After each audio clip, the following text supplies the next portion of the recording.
I think we're on. We are recording. Hello. Hello, everybody. Welcome back to another episode of How Special Needs. Today with us is Toya. Girl, welcome. Hello. Thank you for having me. First of all, did I pronounce your name correctly? Yeah, Toya. Yeah. Toya. Okay, girl. Welcome. I know Toya from TikTok. It's amazing how the social media sometimes can actually be a point of connection, especially in our community. Toya is amazing. And by the way, girl, I've never mentioned this to you, but you should really write a book. Start writing that book already. Maybe one day when I've got some spare time, I'll try and put that on the to-do list.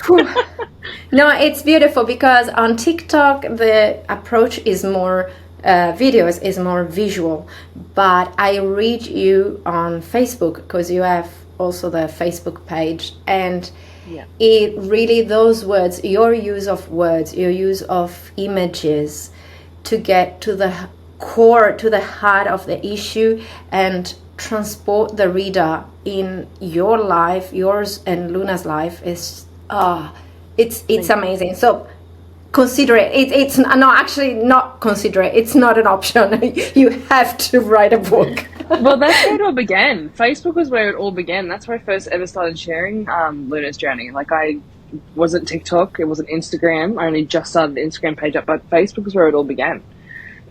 So I love that you like that one as your favorite, because that is the OG of, you know, sharing Luna's journey and our journey as a family with her. So yeah, it's really special. I love it. And we're talking about Luna. Luna is your daughter. She is. Yes, she is. And special little lady. She's the protagonist of our conversation today, you and her, and both of you in this journey. If it's okay for you, we just go briefly through the ID card of the condition, because there will be people who listen or watch this interview and have never dealt with these syndromes, and it's nice that we give them a little bit of the frame.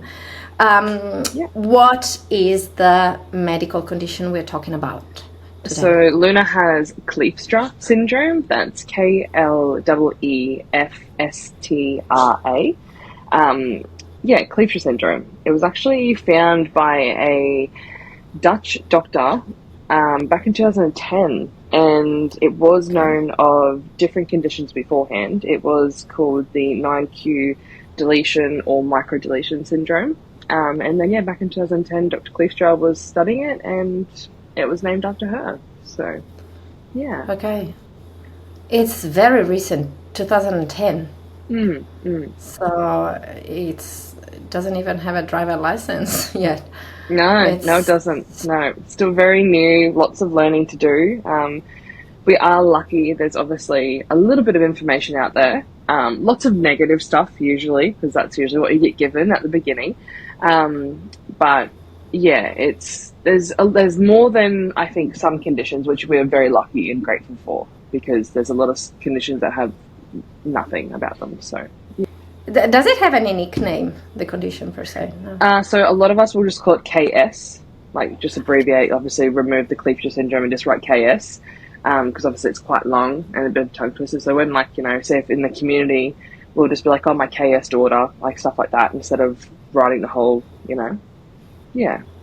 How rare is it? Do you have any? So there's about 1,000 cases in the world. There is actually, through iDefine, they've made a little map. So there's about 850 people registered to that little Kleefstra map, which shows you where all the cases are in the world, which is really, really cool, I think, especially when you have such a rare condition. But it's about a 1 in 200,000 chance, and there's probably more than 1,000, well, more than the 850 registered, but obviously not everyone's going to jump online and register, and people are still being diagnosed. Like, there's people that come onto the community pages and say, hey, I'm 50 years old and I've just had this diagnosis. And it's still very much obviously coming along. So there's probably a lot more, but probably about 1,000 recognised in the world at the moment. It's very rare, yeah. Yeah. How did you find out about this condition? So Luna was in the NICU. She was failing to thrive, and when we were in the NICU, they thought she had Down syndrome because a lot of the characteristics of Kleefstra syndrome, like the facial features, are quite similar to Down syndrome. So the doctor was like, "I think she's got Down syndrome. We're going to do genetic testing." And we were just like, "Oh, okay then." Like, we'd already done, obviously, all the, like, neonatal scanning and stuff like that, and we'd been, like, I guess, cleared of Down syndrome. But we're like, "Well, we'll go ahead." And about 5 weeks, they did the Down syndrome. That came back negative. And then we did the full genome chromosome testing, and it came back with Kleefstra syndrome. So she also has another genetic abnormality in her chromosomes.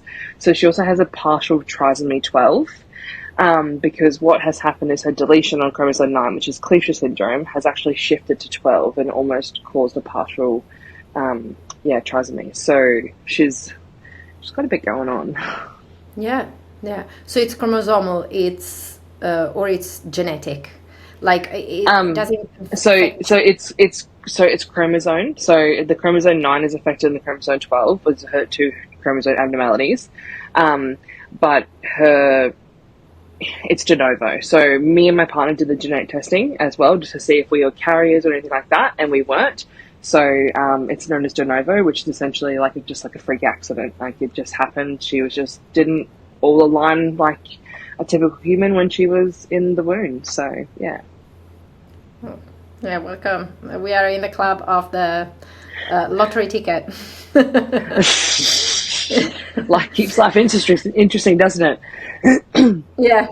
And how does this condition normally entails? Meaning, what does this condition normally bring?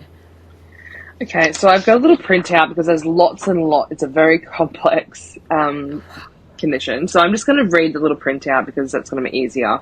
Luna has probably, I'm going to say 80% of the things I'm about to read out to you, because she is known as complex and she's on the severe end of the spectrum. But it affects a lot of parts of the body. So possible symptoms may include microcephaly, seizures, hearing loss, wide or short skull, limited or absent speech, autism spectrum, heart defects, sleep disorders, kidney defects, gastrointestinal problems, protruding jaw, single eyebrow, widely spaced eyes, rolled out lips, large tongue, nostrils that open out, and then childhood obesity is also part of that. So it affects a lots of different parts, and yeah. Very complex. Lots and lots of different departments to liaise with, to coordinate.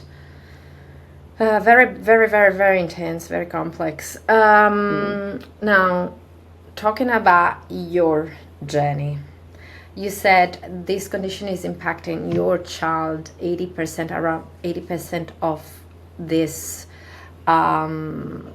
a spectrum of possibilities that you gave us. Can you tell me more about how she is living with this condition? So obviously at the beginning it was really, really rough. She had, we spent 4.5 months in hospital back when she was first born, and she spent 89 of those days in ICU. She was intubated for 49 days and she almost didn't make it. So at the beginning, I guess it was really, really intense. Her heart was sending her body into organ failure. She went septic, her lung collapsed, she ended up in the ECMO machine. She almost didn't make it. So it was really, really hard back then, I think, and we just spent a long time in fight mode, trying to take our little girl home because we were literally told that we weren't going to because she was so critically ill. So I guess that's a massive impact is obviously back at the beginning, all of her health issues. And now we're 2 years later. And although she does have a lot, like still has a lot going on. She's a busy little girl, she's on oxygen 24/7. She just got a gastrostomy placed last year, which is a little feeding tube into the stomach. And she is severely to profoundly deaf.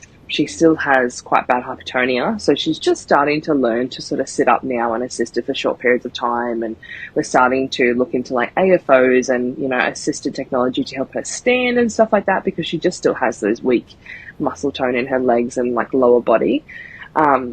So obviously it is a lot if you compare it to a typical child. I also have a 3-year-old, so, you know, it's very close in age, and it's very, I guess it's very prominent that Luna has, you know, severe disabilities. But I think because we went through such a hard time at the beginning, it just makes the journey different now. Like, I think, yeah, I just love her however she is. I don't, you know what I mean? Like, she's just perfect in every way. I don't see her as absurdly different because she's just my beautiful little girl. So, yeah. That is so amazing. And one can tell the love from how you talk about her, your eyes, your look, how you play with her, how you cuddle with her. It's just amazing. And how, because you were mentioning your 3-year-old, how has this journey conditioned, affected your family? Obviously, it does change the dynamic. There's a lot of times where I find I will stay home with Luna, and, you know, my partner and like the children's father, Cameron, he will go out with Forrest and, like, say, to go to birthday parties and go do things. And, you know, it does sort of, I guess, break our family in half in certain ways if Luna's not up to going out, or if it's too hot, because there's lots of things we have to take into consideration when we are going and doing things with Luna. It's not just like, oh, we'll just put her in the car and go. It's like, okay, we need to make sure it's not hot. Is it raining? I don't want her to get sick, because obviously she has a very high risk of getting respiratory viruses and all that sort of stuff. So there's lots of things that we have to take in consideration. So I guess that does break the dynamic of our family up. But I think we have adapted really well, where we've kind of just got this routine now where, you know, say if Cameron wants to go do something, I'd like, go Forrest, you go do that, you know, like, you want to, like, we make it work. It still is hard, and I think Forrest does miss a lot as a typical, you know, 3-year-old. Like, he doesn't, you know, we're not going to the park every weekend, and we're not going to the beach left, right, and centre. You know, we're not doing those things, which obviously, like, we do grieve as a family, but we know that if we just stay persistent and keep, you know, trending the way we're going, like 12 months later, we might be able to do those things, because Luna may be more stable, because she's come so far in the last 12 months already. So, yeah, it's a slow game. It's a marathon. It's not a race. It's a marathon, and we just got to take it slowly. And yeah. How did you explain to such a young toddler a condition? Did you talk about it? How's the conversation with a young kid? Oh, hey, your sister has this. So he doesn't know her condition specifically. I think that's still a little bit too complex for his mind, but he definitely knows that Luna is different. He definitely understands that, oh, we have to be a bit more gentle with Sissy. You know, like, we explain, obviously, this is her oxygen, this is her feeding tube and stuff like that. So we explain, I guess, the things that he can visually see. Because right now, he probably looks at Luna and he sees her like everyone else. He doesn't see her as, you know, like a special needs little sibling. So at this stage, I guess it's just trying to help them build a relationship. And then when he starts asking questions, as obviously he gets a bit older, I'll say, yes, Sissy has Kleefstra Syndrome, and, you know, she just needs a bit more time to do things. Like, we do explain things when we're doing, like, feeding and stuff, because he'll try to feed her. And like, that breaks my heart, because I love watching those little bonding moments, but, you know, she can't eat a cheese ball, or she can't eat a carrot stick, or, you know, whatever he's got at the time. So, like, those little moments do make me a bit sad, because it's like, oh, like, you grieve that life you're meant to have. And obviously, if, you know, because they're so close together too, you know, like, that bond usually with those siblings being so close together, and they still have a beautiful, beautiful bond. It's just very different. So, yeah. Yeah. It will be a normal kind of journey. This is the normal he knows. And it's beautiful that they're bonding, because it will feel like they are a team. And I love it. I love it that you guys make it still a connection journey. Yeah, we try our best. Like, sometimes obviously we do have to separate for certain situations, but we try and yeah, like, try not to make Luna too different. You know, like I don't want her to feel like an alien in this world, because there is so much alienation in this world, like, you know, and obviously lots of ableism and stuff like that. So try and make her feel as included as possible. So yeah, Yes. and then obviously Yes. making sure Forrest includes her and stuff like that too. You did mention the beginning, so I would have technically asked you what was the worst moment or the worst moments, but I would say we already have the answer. Would you say that the beginning was the toughest? Yeah, definitely the beginning. Obviously, watching your child fight for their life is a feeling that no parent should ever have to go through, and it's just heartbreaking. And having some really like tough conversations about, I guess, like, when is it too much, when is enough, you know, is she too tired? They were definitely the worst moments of our journey. Yeah. And you didn't know anything about it during pregnancy, did you? No. No. So I had a normal pregnancy. I had gestational diabetes, and we did have a Down syndrome scare. Like, we had the 12-week scan, and there was extra fluid in the back of her neck. So we were put in a high risk for Down syndrome. But then we did the NIPT test, which came back low risk. So we're like, oh, cool, happy days, everything's fine, you know. So yeah, then she was born, and obviously she was floppy, needed life support, and our intense, long hospital stay journey started. And yeah, no, I had no idea. It was a very big shock to the system, and I don't know if that's a blessing or a curse, because it's like, I could have mentally prepared for myself for that, but then would that have put more stress on my pregnancy? But a lot of the doctors said, and they didn't pick up her heart, like, because she had 2 holes in her heart. And she also needed the PDA repair as well. I don't know the terminology for the PDA, but she had 2 holes in her heart, in the top chamber and the bottom chamber. And the top chamber was actually 13 millimeters long. So it's quite a big hole for a newborn. And all of the cardiologists and the doctors were just like, why did they not pick that up? And so, yeah, but anyway, it's life. Yeah. Yes, but the heart is something that they technically should look into more thoroughly than other things. Yeah. And so yeah, that might have, you know, in the grieving process, because it is a grieving process, finding out about the diagnosis, but that might have caused even extra anger, if possible. I think I was angry that we didn't know. I think, because obviously when you're told you're going to have a healthy child, and then your child, you know, unexpectedly comes out and there's lots of things happening, and it wasn't like, I got my tubes removed while I had my C-section with Luna, because I knew I had my boy and my girl, and I was done. So I grieved that newborn stage so much. And look, I don't know if I still had them, whether I would have another child, but I would have liked to have that option, because I almost lost Luna, and I would have had to go through a lot of, not that I ever would replace her, but if I wanted to have another child, if she didn't come home and all those things, the process would have been so much more traumatic, because obviously I chose to have my tubes removed because I had a horrible pregnancy with Forrest. And anyway, the birth trauma is real. Tell me about it. Tell me about it. But yeah, it does make sense that, you know, some families really don't have a specific number of children in mind. Some others actually do. And they're like, I have a boy, I have a girl. I want to be there for them. But it is true that it's not a need to replace, but it is a need to acknowledge that whatever happens with a special condition, it will really leave you devastated. So it's not, I don't think it's a matter of replacement. I think it's a matter of having so much love still to give, and you didn't have the options for starters. We literally missed out on the first, essentially 5 months of her life. She was in hospital. She was you know, looked after by NICU nurses and doctors and, you know, like all those little newborn moments. And I guess The skin to in a, skin, because in a, yeah, the skin to skin, we she's a missed out on all of cardiac those baby, things. so Hmm. Missed out on a lot.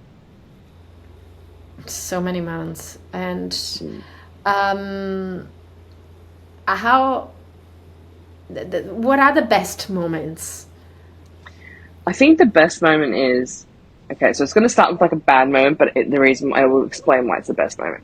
So when we got Luna's diagnosis, obviously that you get given a pamphlet, and we were like told all the things that she wouldn't do, how she'd obviously be, you know, severely disabled, and she would just, they just gave us lots of really negative stuff, and it was like, it's really scary, obviously at that start, because you're just like, oh my gosh, like, you know, like, what is my little girl's life going to be like? And you have all these, like, you know, fears and stuff like that.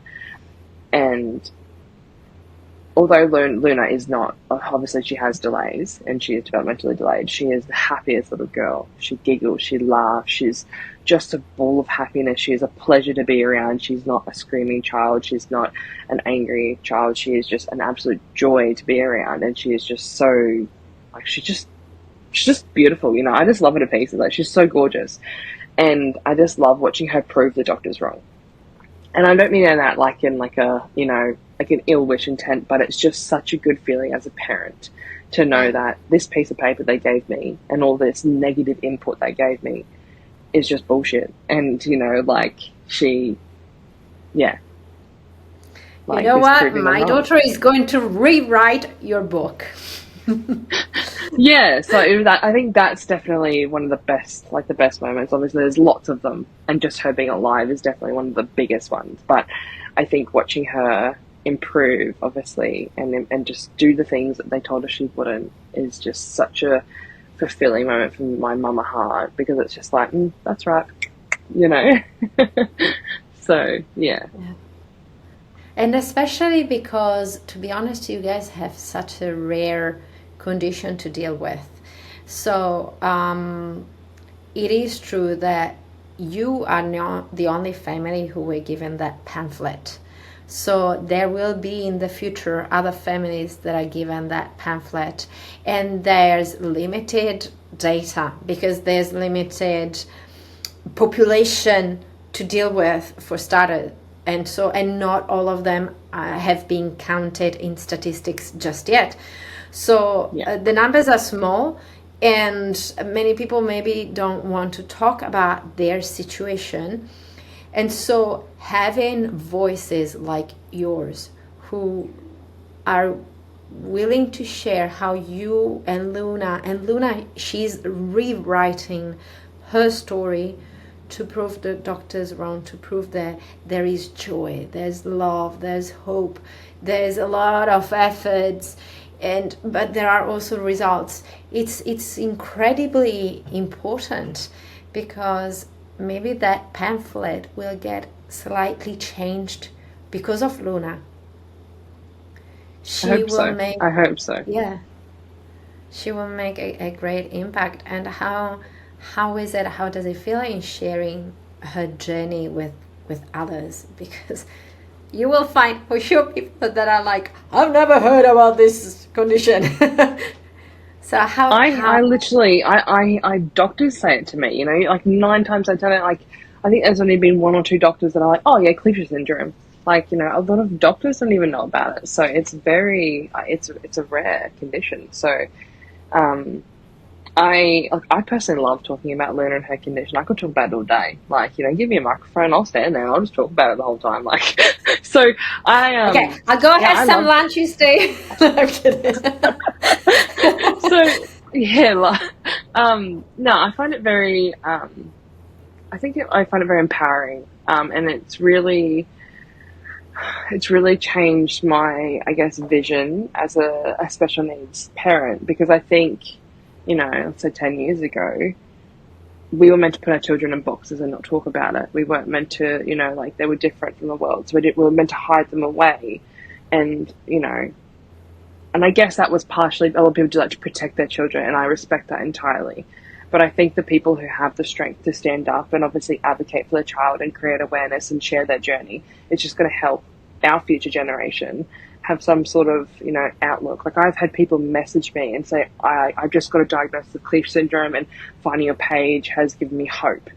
And, like, stuff like that. Because, like, Luna's story is, I think it's very incredible. Like, she almost didn't make it, and then here she is thriving, like, in her best way possible. So, I think it's empowering. It's also really wholesome and healing. I think healing is a massive thing, because obviously I'm talking about my trauma and what we've been through, and I can't afford a therapist. I don't have time for a therapist. So, I mean, like, thank you, social media friends, for being my therapist. Like, getting it out. I feel like talking about it is such a healthy thing. And as someone who is at home, well, 99% of the time, my biggest community is online. So I find a lot of comfort in talking to my online friends. And, well, I mean, again, not everyone likes to share their story publicly, and that's completely their choice. But I find it's such a healing experience. And if I can help someone in the future, I don't see why not. Like, yeah. Especially in this world where there's right now a lot of controversy on social media about moms who are sharing their children's journey, and privacy and AI and identity theft and exploitation. This is massive. Has it impacted you? I definitely think the special needs and the medical mum community has been affected dramatically, which breaks my heart, honestly, because it takes a lot of guts to even start talking about your life and sharing your journey.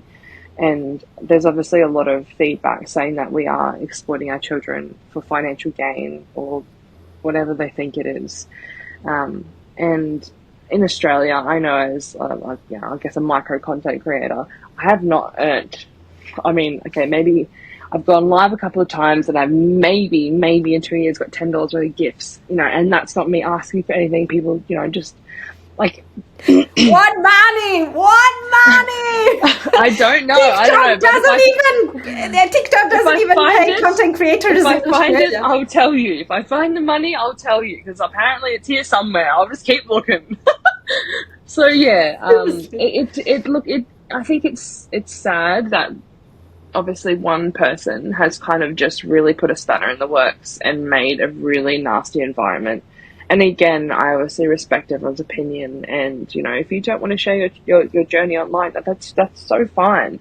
But I hate at the moment how medical mums and special needs mums are attacking other medical mums and special needs mums online because they are criticizing them for sharing their journey. I think, like, we're all literally in the same journey. We're all just treading water, trying to make it through.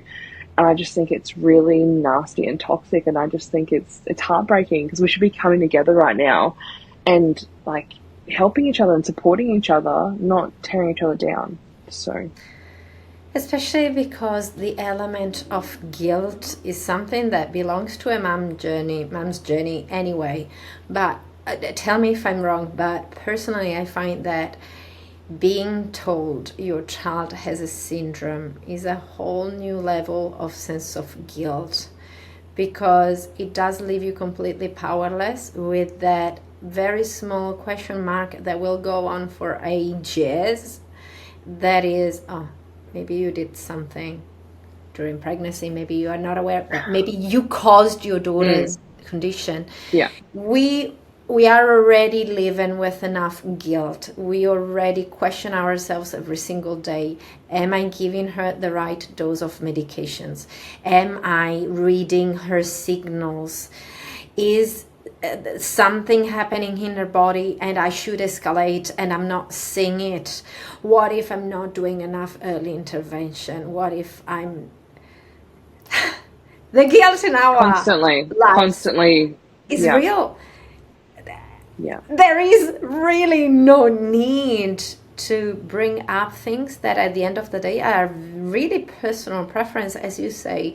It's really fine if you do not want to share your child's journey, but especially if it's a rare journey, especially if it could help other families, if it could build a community. Kudos to you for sharing your beautiful moments with Luna, your dark moments, driving, helping people, guiding people through the emotions and the thoughts, because it is a very complicated, very layered life. And making other people feel like they're not alone, whether they want to share their journey or not. I think that was one of the biggest things for me at the beginning, is because obviously we came home from hospital, and everyone says it takes a village, right, to have a child. And when you have a medically complex child, your village becomes a lot smaller because you can't go out and do the things that your friends are doing. You can't go out for coffee and catch up. You can't do all these things. So I found my village online, and I found people who I could relate to, and I found people who made me feel less alone, because I was so depressed and alone and scared, and I felt like connecting with these people on like our platforms just made me feel not invisible, because I think as a mother, just in general, you become invisible. And it was just so wholesome to have other people who get it, who just get it. Yeah. And deal with the dialogue, because sometimes you might even get out of the, in theory, you could leave the house. Sometimes these people really have no idea how stuck you are at home. But let's say you are still having a social life. The people that you meet around, geographically speaking, local, it can be your relatives, it can be your friends, it can be acquaintances, neighbors.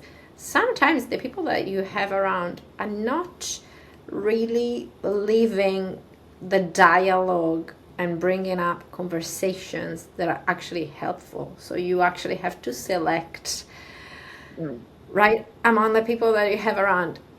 Sometimes they are not ready to have these conversations.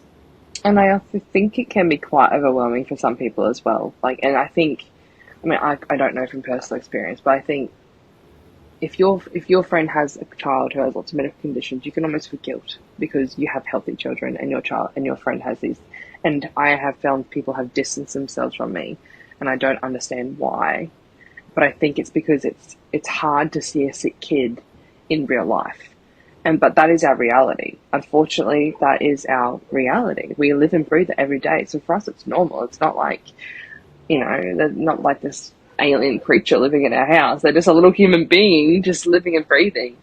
And I guess sharing our journey online, this is our real life. This is literally like, like, oh, you shouldn't share your child when they're sick. It's like, my kid's a sick kid. This is our life. Like, this is literally every day for us. I'm like, it's our reality. Yeah, and having a medical child is very different from having a sick child. Yes, so sometimes, yes, you have a medical child who is sick, but it's not always the same. And then shit just hits the fan, and it's crazy. Yeah, it feels like but I don't want, it's heartbreaking to see a child having these conditions. It's so heartbreaking seeing a child with the feeding tube. And I'm like, well, they are still able to smile. These children are actually teaching us a lesson. They're resilient. They're patient. Oh my God, they're so patient. I'm like, and there was an amazing video. I invite everyone to watch it. You posted a video where you self-inserted the nasal tube, the feeding tube. Girl, you have all my respect. That must have been so incredibly intense, and to do it in front of a camera. And people might think, why do you have to show that? Dude, we're not living in a fairy tale. Grow up. It's our reality. Precious. This is literally, it's precious. Yeah. It's teaching you how many people are not just children, adults who live with a feeding tube. It's important. We need to talk about these topics, comfortable topics and uncomfortable topics. Yeah. And that was amazing. How did you do it? Look, I was very lucky. Luna was a lot less mobile back then. I think if I had to do it now by myself, I would have to like wrap her in a sheet or something because she is like, don't touch me! Like she's very handsy now. So it was a Yeah. bit easier back then, because she just sort of like, she was a bit more compliant. But No, but yeah, you no. did put it in yourself. On me? Oh, Yeah, yes, yes, yes. yeah, I yeah, forgot girl. about Luna. I remember. Yeah. I forgot about that. I thought we were talking about Luna, my bad. Yeah, no. Well, I mean, I wanted to see what it felt like. So, fun fact, actually. So, I've done an NG for myself just to see how it feels. It's not painful, but it's definitely not comfortable. It just, like, it feels like you. Have Gagging. you ever swallowed Yeah. a noodle? Have you ever swallowed a noodle, right? And you've just got like a little bit left in your mouth, and there's a noodle. It's kind of like that, but obviously a bit more like body to it. Anyway, that's probably the Yeah. worst way to describe it. It's uncomfortable, and it feels like you kind of, yeah, you're gagging or something. But yeah, but Cameron has actually suctioned himself because that's when he. So You guys. Whoa. So he's done the suction, which I don't want to do. I'm like, no, thank you. I'm not going to do that. And he's like, you should do it. If you're congested, just get it out. I'm just like, nah, I'm good. So he does the suctioning, and then I've obviously tried the NG. So we've tried around to see what Luna obviously goes through. So yeah, little fun fact from Wow. us. Amazing. And how do you get support? Because I imagine the community around Kleefstra is very, very small. Can you still find support in the community? Or do you find support in a bigger, enlarged community with possibly similar syndromes? How do you get help around you? So there's a community page online for just specifically Kleefstra Syndrome. So I find that obviously that is the good community Kleefstra. That is definitely online. And there's people from all over the world in that community group, which is fantastic. But honestly, there's not a great deal of support. Like my mum steps in a lot, but in saying that, she doesn't. She steps in with Forrest. She finds Luna overwhelming, and I couldn't be like, hey mum, can you come watch Luna? I'm going to go do this sort of thing. She'd be like, oh. So that's obviously above her scope, a bit overwhelming, which I respect. If I had to just take Forrest to daycare or something, she would sit with Luna for say 10-15 minutes, but that's pretty much as far as it goes when it comes to, I guess, support that we have through family or friends. And yeah, I guess there's not really a great deal of support, which I think is why I found my own village. Again, obviously it's online, it's not in real life, but I have connected with families when we go to Brisbane for special appointments, and I have met with other beautiful medical parents and built my own little like community that I go, and it's like when we go to Brisbane, it's like the kind of like the light of the trip. We usually go down there for appointments or surgery or something that's a bit grim and dark, and I always try and see at least like one of the friends I have made online in person, because yeah, it's just make it that special, and I love that. Like I love that I have obviously met these people online, I've met them in person, and I've built my own little community. So. And what strikes me the most, one of the beautiful things that really make me adore you, is that you're just describing, so if there's not much that is coming from outside, I'm sharing, I'm spreading out, I'm sending out in the world, I'm creating. You even have your own business, so also please mention your business. I don't care if people will criticize this. I want families to know that you have a whole set of products that can help people with this journey. You have tubey patches, you have tumblers, you have t-shirts, the beautiful t-shirt you're wearing. Tell me. I made this. So okay, so my small business. So I'm a worker. I've been a worker my whole life. I am actually a qualified chef. I have been a qualified chef over 10 years now. I was running kitchens before I had children. Obviously, Luna come along. I couldn't go back and be a chef because Like, chefing out is horrible with, like, kids in general, let alone medically complex kids. Yeah. So I was sitting at home and I was just like going stir crazy. And I was like, I just need to do something for my mental health because I felt like I lost. I was just, I was just Luna's mum, and I love being Luna's mum, but I had nothing for myself. I had no sort of, like something that I could just sit down at the end of the night and do that would just switch my brain off, like just something to Yeah. just, yeah.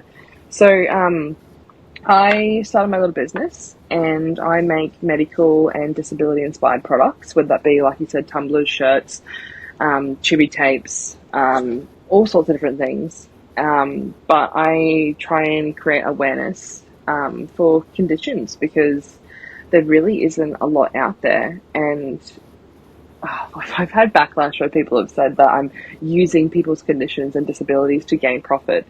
But I'm not trying to do that whatsoever. I'm simply trying to create a platform where people can come. Like, it's so, you can't go to Big W, right, and buy, say, an autism awareness shirt, and you can't go down to Best and Less and buy chibi tape, so I'm trying to fill in the gap. So I guess if you wanted to do something that was a little bit more, unique to your condition or, your disability, that you can create awareness for it yourself, and I can help you do that. I love creating custom things. Like, I've created so many custom things for conditions, and I love, like, hearing about new conditions, and I do some research on them, and through my small business, I also have a platform where I do over mic night. So once a month, I have families come on and they tell us about their journey. I've almost been doing that for a year now, and I would actually really love to get you to come on to an over mic night one night. So The fact that someone like you is doing tube tapes or patches or tumblers inspired to a special needs journey rather than a K-mat designer, it's because you have more knowledge in this field than other people. It's much better to buy a t-shirt that raises awareness from a small business like you rather than a multinational that couldn't care less. They just see it as a profit. You're not seeing it as a profit. You're trying to help your family with something that you know of and something that you feel very close to. And so, yeah. fun fact, I actually have not really made much profit off my business, although it has had a decent amount of sales. I'm putting everything that comes into the business back into the business. So I have, like, I think people's misconception of, like, having a small business is you make all this money and you become rich and blah blah. It's very expensive to have a small business. Like, it is very expensive. But you also don't need to explain, to give explanations to people. Kudos on you. You're an empowered mom. You're a very busy mom. You're staying at home and you're still finding ways, and those ways are helping other people, and it's good that they pay for products. So yeah, like, I also think I work for it. I'm not, like, I work for it at the end of the day. Like, I'm sitting here putting time and effort into it. So I love it. Yeah, anyway, everyone has their own opinion. So that is their opinion. Definitely, whoever sees or watches this interview, you better check her business. But I want to ask you this question. If you could give an advice to yourself back the day when you got the diagnosis, and if anyone who was listening just received the diagnosis and they are so overwhelmed and they're heartbroken or whatever, what would you like to tell them? It's not as bad as you think it's going to be, and not to believe everything the doctors tell you, because I think sometimes they have to be overly blatantly honest, and there's not a lot of positives, but you will find so much beauty and positivity in your journey. And I think once you get past, okay, when I say this, I still do have grieving moments, but I think acceptance, once you learn to accept it and the grieving gets less heavy and you start to find joy in parts of your journey. Obviously everyone is so different. Like, there's going to be certain conditions where there's no joy because it's absolutely heartbreaking. But in our journey, I found personally, once I accepted, this is our life, and I guess, I just found the joy in it. Like, and again, I still do have bad days, But I think back at the beginning, there was no light. It was just darkness and storms, and I was just so depressed and sad. And if I could go back now, I just hug her and say, it's going to be okay. And you're going to be okay. And you're going to find a self of you then in the strength inside you that you didn't even know existed, and be so proud of yourself. So that's what I would tell myself. I love it. I love it. Stop it. I'm gonna cry. Stop it. But yeah, no, I love it because it is a roller coaster. So the grieving process sometimes never ends. Yeah. It's up and down, hey. You just got to ride the waves. And like, I think, so one thing I found that worked the best for me in my journey is like, because I still have bad days. Like, I'm not saying I'm like smiling in rainbows every day, because I still have days where stuff happens and I'm heartbroken. But what I would do, and again, this won't work for everybody, but this is my method to my madness, is I will feel really, really sad, right? That whole day. I may not even like get off the couch. I'll just be sad. I'll eat my bag of chips. I'll feel miserable. And the next day I'll wake up and I'll say it's a new day, and we're going to move that past that. We've dealt with it. We've felt all the emotions, and today is a new day and we're going to conquer it. And that's how I try and deal with it, because when we first came home from hospital, I spent a whole week where I was just miserable. Just obviously we'd just come home from hospital after such a long stay. Everything just hits you and you're just dealing with all of this trauma and baggage and just, like horrific events that you've been through. And I literally spent a whole week where I was just sad, and I just cried and I just cried and I just cried. And I was like, I can't be like this for my kids. I can't be like this for my partner. I can't be this person because I'm just miserable. And I said, right, tomorrow I'm going to wake up. It's a new day. I'm going to put that, I'm just going to, unhealthy. I'm going to push it down, or I'm going to just, and we're going to just continue. And that's sort of how I've dealt with it, is I feel it for a day if I need to. And then I say, okay, tomorrow's a new day. And maybe if it's still there the next day, I'll feel it the next day as well. But then I'll say, all right, the next day is a new day. Like, I think letting yourself feel those emotions is such a healthy thing, but not getting stuck there, because it can be such a dark place. You gotta pause it. And sometimes when you talk to psychologists and they're like, what are you talking about? How do you pause it? No, you gotta resolve those issues. And I'm like, believe me, the only way sometimes is, okay, pause, because there's 20 other thousand different things that are calling me right now. So whatever grief, whatever heartbreaking emotion you have, sometimes it is the only way to deal with it. Okay, you know what? Tomorrow we're starting fresh, and I'll focus on this. I want to ask you, please, how can we reach you? So on so Luna's socials, her social headline is Warrior Princess Luna, and we have a platform on TikTok, Facebook, which is her diary, which you spoke about at the beginning, and then I just started Instagram because just the dynamic on TikTok has changed a little bit. So I was like, I'm just going to start Instagram just in case, I step away from there, which I probably won't, but I think it's good to have options, because it's just getting a bit toxic over on that app at the moment. So yeah, I've got those 3 platforms, and then I have the same 3 platforms for Startup Tribe Designs, which is my small business. So I will put all those links in the descriptions. Girl, thank you so much. I will possibly interview again once your book comes out. That's still not an option. So once you're gonna finish, I'm gonna be more pushy than an editor. So I'm your new editor. Oh gosh. So when is your book coming out? I'm joking, girl. But yeah. Give me like 10 years, maybe. I feel like I need to I need more of Luna's story before I write a book. But to be fair, I don't know. Maybe one day I'll get there. Maybe one day I'll write a book. I don't know. And you know what? We will wait for 10 years, because the way you write, the way you express these emotions and your story, your journey with Luna is just worth waiting. Possibly not 10 years, but yeah, let's make it 5. Clock's on, all right. I'll write myself a note, okay? Girl, thank you so much, Latoya, for sharing me. Luna's journey. Thank you so much for having me. It's been a pleasure. Thank you, and take care. And to everyone else, guys, stay safe. Ciao.